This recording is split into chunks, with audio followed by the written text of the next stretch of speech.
सामान्य रीते वेदનો अर्थ જ્ઞાન એવો થાય છે। क्या होता है જ્ઞાન? વેદો એ પુરાતન જ્ઞાનનો ભંડાર છે। પુરાતન જ્ઞાનનો ભંડાર यानी बहुत बड़ा। અહીં માનવીની દરેક સમસ્યાઓનો સમાધાન વેદોમાં છે। कोई भी समस्या मानवी को होती है, फिजिकली मेंटली, उसका सबका समाधान वेद में है। वेदों में ब्रह्म, देवता, ज्योतिष, गणित, रसायन, औषधि, भूगोળ, खगोળ, धार्मिक नियम, इतिहास, रिवाजों वगैरह वर्णन करवामा आवे छे। ये सारे शब्द संस्कृत के, ठीक है। ये सारे सब्जेक्ट जैसे हमारा है ना स्टेटिस्टिक अकाउंट, वैसे ये लोग के सब्जेक्ट है। अपनी ज्ञान परंपरा में 4 वेदों समर्थन थाय छे। ऋग्वेद, यजुर्वेद, सामवेद और अथर्ववेद। ऋग्वेद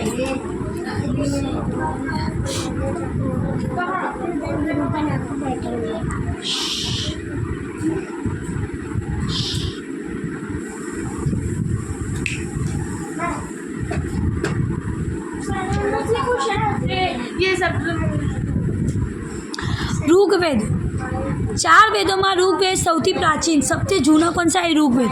એટલે કે ऋग्वेद स्थिति के ज्ञान, ठीक है। क्या है वो ज्ञान? ऋग्वेद विश्व ने सौथी प्रथम वेद है। पहला वेद पुराना है, काव्यात्मक। उसमें काव्य कैसे होते हैं? ऐसे वेद है। एमा 10 मंडलों से। कितने मंडल है? 10। जैसे हमारे अंदर चैप्टर होते हैं ना, उसको कहते हैं मंडल। 10 मंडल એટલે કે अध्याय।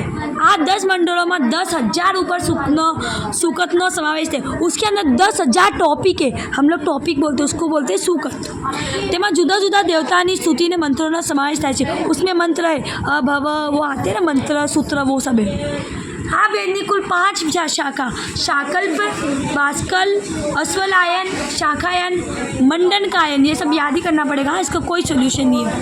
ऋग्वेद में भारत संबंधी भौगोलिक स्थिति, भौगोलिक यानी भारत का नक्शा, भौगोलिक नक्शा અને દેવતાઓનું માટેના મંત્રોનું પણ ऋग्वेदમાં समावेश है। और उनके सारे मंत्र उसके अंदर लिखे में आए। ये सब्जेक्ट बहुत ही लॉजिकल है, ठीक है। इसमें तुम्हें याद करना पड़ेगा। समझ के तुम याद कर सकते हो, लेकिन जो वर्ड अजीब है उनको 10 बार बोल के तुम लर्न कर सकते हो। ऋग्वेद में स्वयं ऋषि ने फरीथी युवान बनावવામાં આવ્યા હતા। ऋग्वेद में क्या था? स्वयं यानी बुढ़ा ऋषि, एक इंसान बुढ़ा हो गया था, उनको वापस से जवान बनाने में आया था। एक कथापण है, उसमें एक कहानी है।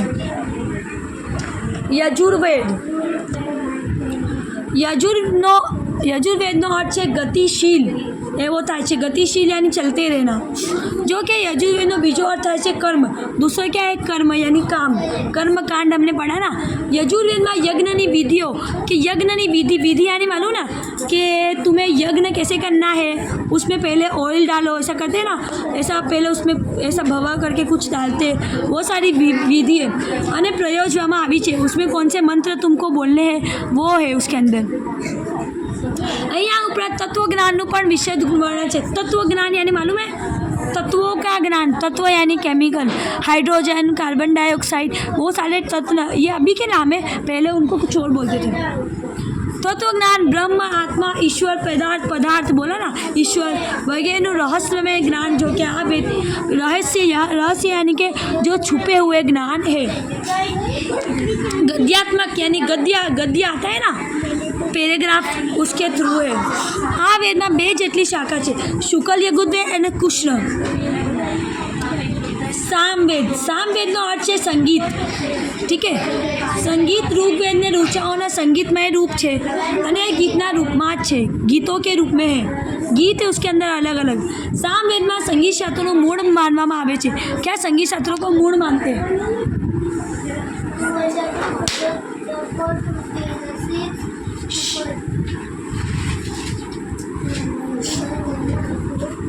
सामवेद में संगीत का शास्त्र है कि तुम सारे उसमें सब सूर आते हैं ना, वो सब है उसके अंदर। सामवेद में सूर्य, अग्नि, इंद्र वगैरह देवताओं पर उल्लेख जोवा मळे छे।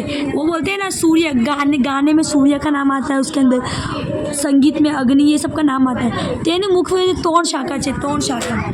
अर्थवेदનો अर्थ છે કંપન અને અંકોનો अर्थ થાય છે અકંપન। જ્ઞાન દ્વારા શ્રેષ્ઠ કર્મ કરનાર વ્યક્તિ પરમાત્માની ઉપાસનામાં લીન रही मोक्ष ने धारण करे छे।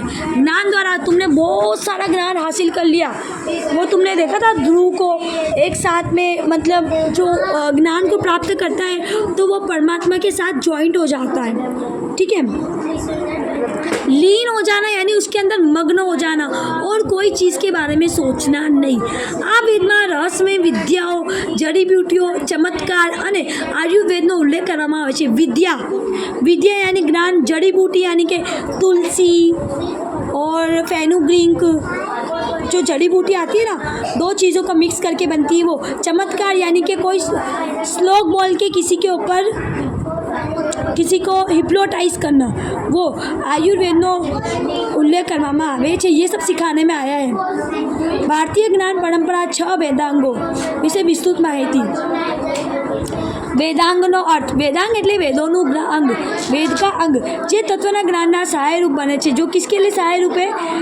तत्व का ज्ञान के लिए। तत्व का ज्ञान मैंने सिखाया था ना, तत्व अलग अलग तत्व, मंगल है भी एक तत्व है, पृथ्वी तत्व है, सूर्य तत्व है, तेमने अंग कहेवाय। वेदનો અર્થ જોઈએ તો મંત્રના ઉપચારણની પદ્ધતિ શીખવા માટે એ શાસ્ત્રોનો મદદરૂપ થાય છે। ઉપચારણ यानी मान लेना, हेला कीप क्वाइट। उपचारण यानी मान लेना, पद्धति उसके अंदर पद्धति बताने में आई है। पद्धति होती है ना कोई भी चीज़ बनाने की, शास्त्रों में मदरूप रूप थाय छे और दूसरे शास्त्रों को क्या हो रहा है, वो मदद। हिलाल कम ऑन योर प्लेस। वेदों अंग एटले वेदांग, वेद का एक अंग है वेदांग।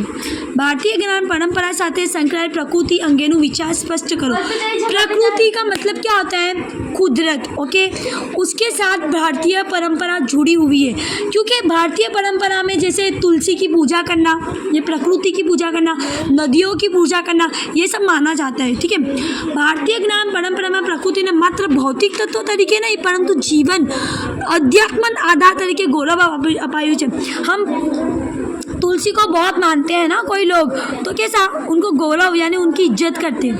भारतीय दृष्टिकोण यानी दृष्टि नज़र के अकॉर्डिंग प्रकृति मात्र पृथ्वी, पाणी, हवा, अग्नि અને આકાશ જેવા 5 તત્વોનો સમૂહ નથી, પરંતુ અન્ય તત્વોનો એવી સંયોજક એવી ચેતનાઓનો રચના થાય છે જે જીવન સૃષ્ટિનો આધાર બની છે। અહીંના વિચારોનો વિસ્તૃત નીચે સમજવાનો પ્રયાસ કરીએ।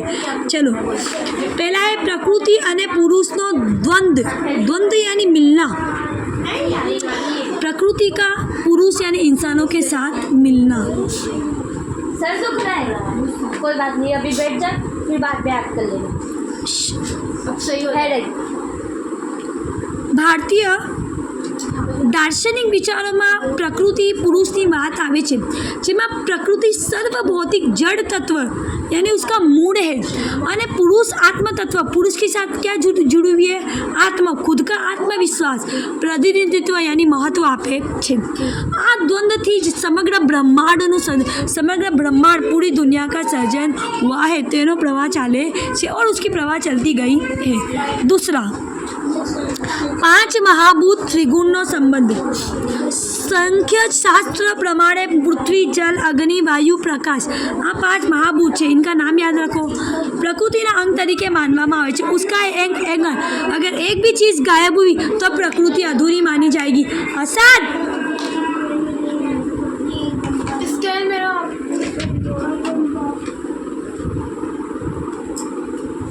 5 महाभूत, ठीक है। आ तत्व આપણું ભૌતિક અને માનસિક સ્વરૂપ નક્કી કરે છે। हमारा भौतिक यानी हमारी बॉडी, मानसिक यानी मेंटालिटी, ओके। त्रिगुण में 3 गुण सत्व, रजस અને तमस, ये 3 गुण है પણ પ્રકૃતિમાં રહેલા છે। ये 3 गुण રહેલે है। अध्यात्म प्रकृतिનો संबंध। भारतीय अध्यात्म शास्त्र में प्रकृति ने मुक्तिનો मार्ग मानવામાં આવે છે। मुक्ति यानी अंत, मोक्ष, शांति, सबद।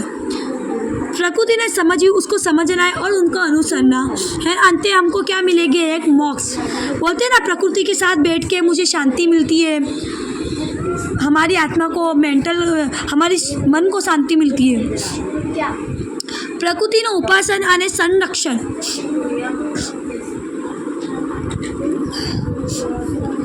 ભારતીય પરંપરા પ્રકૃતિની પૂજા કરે છે. प्रकृति की क्या करती है हमारी परंपरा? पूजा. जैसे कि मैंने जैसे बताया, वृक्षों की पूजा करना, नदियों की पूजा करना, नदी के अंदर डूब के निकलना, नमस्कार करना, सूर्य नमस्कार करना. सूर्य प्रकृति है અને તેના માતા તરીકે માનવામાં આવે છે. जैसे धरती को माता मानते हैं, नदियों वनस्पति, जैसे नदी को हम गंगा को भी कुछ मानते हैं, वनस्पति को भी हम मानते हैं, पर्वतों हिमालय को कितना मानते हैं, हिमालय को, પશુઓ को માનતે બધા પ્રકૃતિના ભાગરૂપે પૂજનીય પૂજા લાયક માનવામાં આવે છે. ગંગા, यमुना જેવી નદીઓ, हिमालय, वृक्षों तथा मानव जीवन में अवश्य मानવામાં આવે છે. ये चीज़ें हमारे लिए बहुत ज़रूरी है, ऐसा मानने में आता है.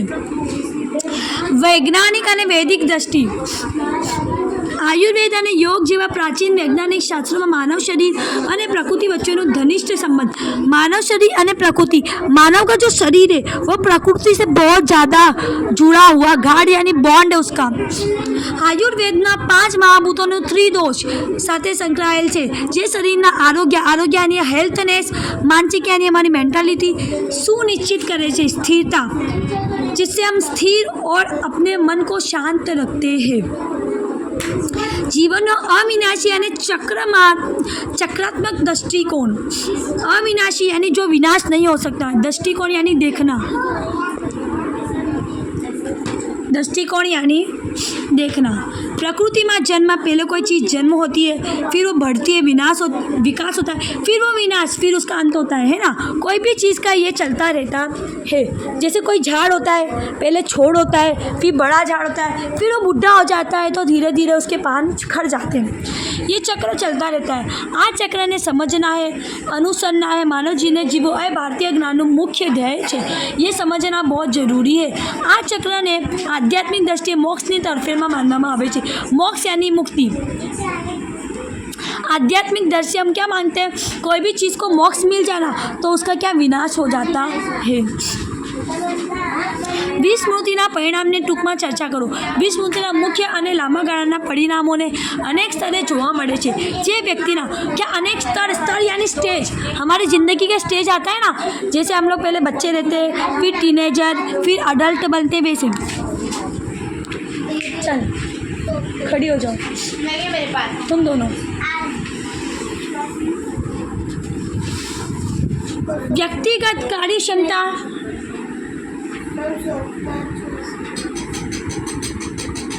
कार्य क्षमता यानी हमारी शक्ति, અને કાર્ય પ્રભુતા यानी कार्य को हम कितना महत्व देते हैं, वो असर.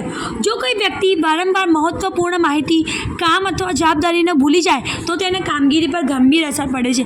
अगर कोई इंसान कोई काम करने का बार बार भूल जाता है तो उसके असर पड़ेगा ना, गंभीर यानी बहुत खतरनाक. जो कार्यस्थળે સમયસર કામ પૂરું કરવાનું ભૂલી જવામાં આવે તો પરિણામે કામની ગુણવત્તા ઘટે છે.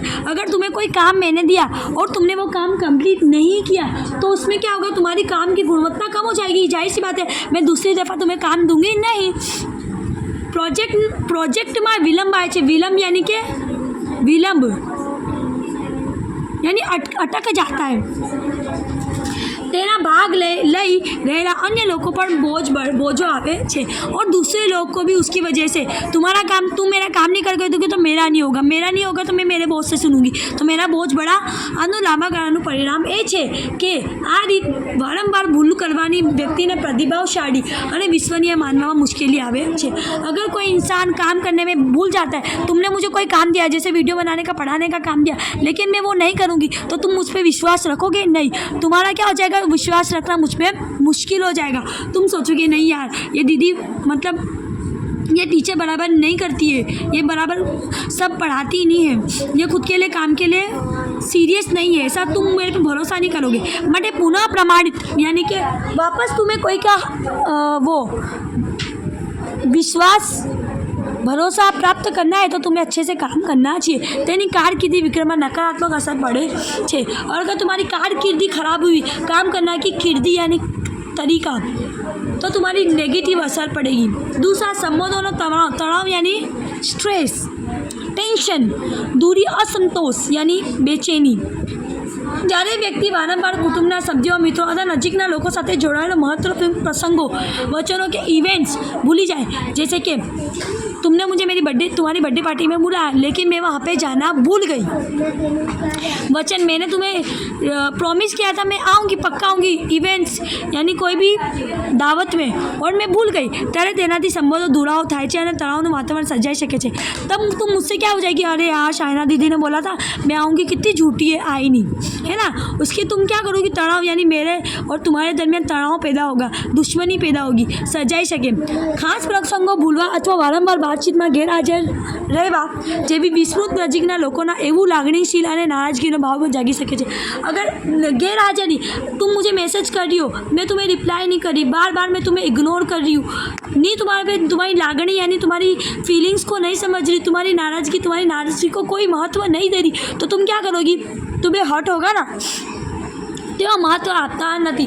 और तुम अगर मैं तुम्हारी वो चीज़ों को फीलिंग्स को महत्व नहीं दूंगी तो तुम क्या करोगी, त्यारे साथे नहीं, तो तुम क्या सोचोगी, ते जरूर पड़े त्यारे साथी नहीं। तो शाइना दीदी की जब भी मुझे ज़रूरत पड़ती वो मेरे साथ होती नहीं है, और तो इसके वजह से तुम क्या स्ट्रेस डिप्रेशन में जाओगी અને લાંબા ગાળે વિશ્વાસ લાગણીઓ તમે નબળાઈ આવે છે અને લાંબા ગાળે तुम क्या करोगी, भरोसा किसी पे करोगी नहीं और तुम्हारी फीलिंग्स को भी कंट्रोल करोगी। बहुत लॉजिक है पूरा। मानसिक स्वास्थ्यમાં અસર અને તણાવનો વધારો, વારંવાર ભૂલ થવાથી વ્યક્તિની માનસિક સ્થિતિ પર નકારાત્મક અસર પડે છે। अगर तुम बार बार भूल करूँगी, बार बार एक गलती को दोहराऊंगी तो मेरे पे क्या होगी, नेगेटिव असर। कोई व्यक्ति सतत भूल करवाती तो निष्फल और कमज़ोर मानवा लगे छे। अगर कोई इंसान बार बार फेल होता है तो खुद को क्या समझता है, यार मेरे लायक ही नहीं हूँ, मैं कमज़ोर हूँ, मेरे अंदर दिमाग नहीं है, खुद को खुद ही बेचारा गलत समझता है। आत्मविश्वास, कॉन्फिडेंस कम हो जाता है, व्यक्ति વધુ तनाव अनुभवे છે और उसको डिप्रेशन आ जाता है, पता है ना। देखा होगा व्यक्ति डिप्रेशन में आ जाता है, भविष्य में થવાની ભીતિ અને બીજા લોકોના પ્રતિસાદનો ભાર વધુ પડતી ચિંતાનો રૂપ લઈ શકે। और तुम किसी से बात करना, प्रतिसाद करना भी पसंद करते नहीं हो, જેનાથી તણાવ, ચિંતાનો સ્તર વધે છે और तुम्हारा स्ट्रेस लेवल बढ़ जाता है। चलो, दैनिक जीवन की गुणवत्ता में घटाडो। दैनिक जीवन की गुणवत्ता में क्या, अगर तुम बार बार भूल करोगे तुम्हारी कार्यक्षमता कम होगी, संबंध खराब हो गए, मानसिक स्वास्थ्य भी तुम्हारा खराब हो जाएगा। પડકાર ઊભા થાય છે અને સીધો અસર વ્યક્તિના સમગ્ર જીવનની ગુણવત્તા પર થાય છે और उसकी वजह से तुम्हारे जीवन में तुम कोई काम कर सकोगे, गुणवत्ता यानी क्वालिटी से कर सकोगे नहीं। ભારતના સ્વનો સાક્ષાત્કાર એ એવો વિચાર છે જે ભારતીય સંસ્કૃતિ, અધ્યાત્મ અને રાષ્ટ્રીય ભવ્યતા સાથે સંકળાયેલ છે। भारत में क्या स्व यानी खुद से, साक्षात्कार यानी कि साक्षात किसी का आ जाना। क्या है, भारतीय संस्कृति मानती है कि कोई इंसान एक्चुअल में तुम्हारे सामने आके खड़ा होता है तो ही वो तुम्हें समझता है। अध्यात्मक और राष्ट्रीय भव्यता, राष्ट्रीय और उससे क्या होगा, राष्ट्र का भी भव्य यानी विकास होगा। ભારત એક મૌન અને સહનશીલ પરંતુ જાગૃત પોતાના મૂળ તત્વોને મજબૂત રીતે પકડી રાખનાર દેश है। मूल तत्व, भारत क्या करता है, खुद की हर चीज़ को मजबूत रीत से पकड़ के रखता है, खुद की संस्कृति को तोड़ने देता नहीं है। जबकि अब धीरे धीरे संस्कृति क्या हो रही है, विनाश होती जा रही है। ठीक है, આ સ્વની અનુભૂતિ એ છે કે ભારતના પ્રાચીન શાસ્ત્રો, યોગ, વૈદિક જ્ઞાન અને આધ્યાત્મિકતા એકાએક એકીકૃત છે। चल, गो टू योर प्लेस। चल भाई, वहाँ कोने में चल। स्व यानी खुद से समझना, ठीक है। तुम भी गो। अनुभूति यानी खुद से ही खुद को समझना, स्व अनुभूति, खुद को समझो। प्राचीन शास्त्रों, पुरानी किताबें, योग, वैदिक અને આધ્યાત્મિકતા એકમાં એકીકૃત છે, એક दूसरे साथ એકીકૃત यानी જોડાયેલે। આ તો ભારતના જીવનશૈલી અને આદર્શોનો આકાર આપે છે। इससे हम ये शास्त्रों को सबको पढ़ के अपने जीवन में अच्छे काम कर सकते हैं, अच्छी बिहेवियर ला सकते हैं। ओके, ભારતનો સ્વ સાક્ષાત્કાર એ છે કે આ રાષ્ટ્ર તેના પરંપરાગત મૂલ્યો, આધ્યાત્મિકતા, આત્મવિશ્વાસ સાથે વૈશ્વિક મંચ પર પોતાની આગવી ઓળખ ધરાવે છે। वैश्विक यानी दूसरे जगत के लोग भी हमारी जो मंदिर होते हैं, ये लोगों का पहरवेश होता है, उनको महत्व देते हैं। जैसे हमारे इस भारत में साड़ी पहनी जाती है, दूसरे देशों में नहीं पहनी जाती। ठीक है, हेड। सर पे उसका हेडेक छुड़ा है। चल ऊपर जा। सर पे इधर बिठा दो बेचारे। नहीं, और आसिफ इधर જ્યારે ભારતનો સ્વ અભિવ્યક્ત થાય છે, ખુદ સે ખુદ અભિવ્યક્ત યાની રજૂ करना, प्रेजेंट करना। भारतना लोगों जीवन में समानता, सर्वधर्म संभाव। भारत के लोग क्या समझते हैं? समान है, सर्वधर्म एक समान, हर एक इंसान समभाव, सबको एक भाव से देखते हैं। संहिताની ભાવનાને મજબૂત છે, એક દૂસરો को સમજતે। આ સૌનો સાક્ષાત્કાર એ છે કે ભારત તેના વૈશ્વિક યાત્રામાં પોતાનો મૂળ યથાર્થને મજબૂત રાખે છે અને દુનિયા માટે એક પ્રેરણા સ્ત્રોત છે और दुनिया को समझाता है कि अच्छे बन के रहो। एक्चुअल में ऐसा भारत में कुछ नहीं रहा, लोग बहुत सेल्फिश हो गए हैं। ठीक है, ભારતનું મૂળભૂત સાહિત્ય તેના સાંસ્કૃતિક, ધાર્મિક, તત્વજ્ઞાનિક વારસાને રજૂ કરે છે। सांस्कृतिक यानी संस्कार, धार्मिक यानी धर्म, तत्वज्ञानिक यानी कि वो डॉक्टर वो जड़ी बूटी कैसे बनाना है, कौन से उसमें जड़ी बूटी बनाने के लिए कौन सी चीज़ें चाहिए, तत्व कौन से चाहिए, वो जे पौराणिक यानी पुराना, ऐतिहासिक यानी भी पुराना में लिखेला है, विखरायला यानी लिखेला है। घણા संस्कृत ग्रंथों, महाकाव्यों शास्त्रों विभाजित है। वेदों भारतना સૌથી પ્રાચીન ધર્મગ્રંથ છે, सबसे पुराना है। वेदों 4 भाग में है, ये मैंने समझाया। यजुर्वेद, ऋग्वेद, अथर्ववेद। वेदों ना मंत्र, मुक्ति ये सब लिखेले होते हैं, ये ऊपर बहुत डिटेल में हमने समझाया। उपनिषद वेदों की अंतिम भाग है, लास्ट चैप्टर को कहते हैं उपनिषद। ये बौद्धिक या तत्वज्ञानिक विचारों की भरपूर है। इसमें बौद्धिक यानी बुद्धि से लगता, तत्वज्ञान से लगती चीज़ें हैं। उपनिषद में वेदांत शब्द वपराय है। कौन से शब्द? वेदांत, जेना अर्थ है वेदों अंत, अंत यानी अंत, मैंने बोला ना ये एंड में रहता है। ठीक है, उपनिषद आत्मा, आत्मा यानी शरीर, परमात्मा, मोक्ष, ये ब्रह्म विषय विचारों है। इतिहास ग्रंथ, इतिहास के कौन से ग्रंथ है? रामायण महर्षि वाल्मीकि ने लिखा है। महाकाव्य श्री राम और उसकी जीवन की कथा इसके अंदर है। महाभारत में क्या है? महर्षि वेद व्यास ने लिखा है और इसके अंदर क्या है? सौથી मोटो साहित्य से सबसे बड़ा है।